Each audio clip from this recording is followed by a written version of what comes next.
Jannatga kirish uchun hojda bo'lish shart emas. Jannatga kirish uchun masjidda imomi yo muazzini bo'lish shart emas. Yo jannatga kirish uchun qora aka bo'lish shart emas. Svarshig ham, qassob ham, taksist ham, dehqon ham, doktor ham, melisa ham.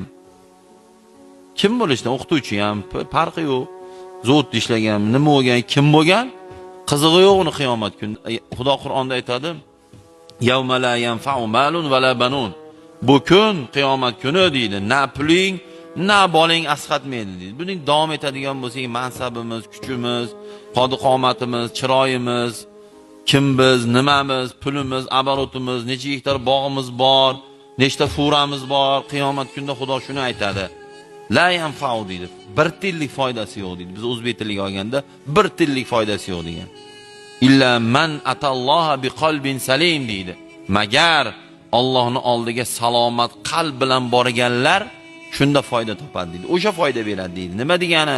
Salomat qalb degani desa, qalbi shirkdan, ya'ni Xudodan boshqasini Xudo deyishdan toza bo'lsa qalbi, kibrdan, birovlarga g'illa, g'ash, nafrat, hasad, kibrdan qalbi toza bo'lsa va amali shunga muvofiq bo'ladigan bo'lsa, qiyomatda shu foyda beradi. Bu nima degani? Hozirgi jumada o'tirganimiz foyda beradi. Bepul vaholanki.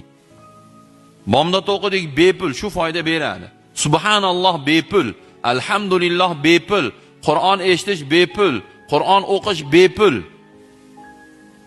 Assalomu alaykum bepul. Mana men sizlarga salom berdim. Sizlar alik oldilar. Birov pul so'radimi? Bepul. Lekin jannat shular. Shular foyda beradi qiyomat kunida. Mana oshetdan chiqib uygacha ikkita odam laqillab ketadi. Kimdir o'ziyakka zikr qilib ketadi. Laqillaganlar foydadan qoladi. Laqillamay uyga ketayotib, yerga qarab, qo'lini orqasiga qo'yib olib, subhanalloh, alhamdulillah, Allohu akbar, la ilaha illalloh deb ketsa, uygacha 300 ta 400 ta aytib qo'yishi mumkin. Mumkinmi? Albatta mumkin. Laqillab ketsa, g'iybat qiladi yo kimdir gapirib qo'yadi, yo yolg'on gapirib qo'yishi mumkin. Shuning uchun ulug'lar aytganlarki, tildan ko'ra dushmanimni ko'rmadimmi? Har ne balo kelsa, birovdan emas, tilingdan ko'r deydi.